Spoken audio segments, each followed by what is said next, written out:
strawberry கண்ணே விண்வெளி பெண்ணே சில்வர் ஸ்பூன் கையோடு பிறந்தவள் நீயே ஒரு ஃப்ரிட்ஜுக்குள் ஆப்பிள் போல் இருந்தவள் நீயே தங்க தட்டில் சோறு பென்ஸ் ஏசி காரு இருந்தும் நெஞ்சோடு சொல்லாத பாரம் என்ன தனிமை இனிமையாக எளிமை கொடுமையாக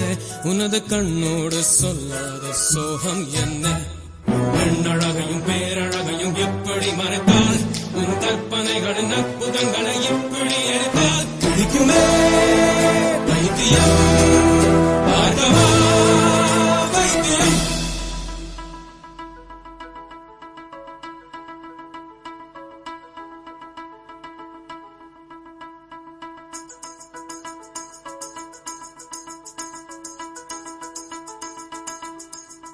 பழைய பைத்தியம்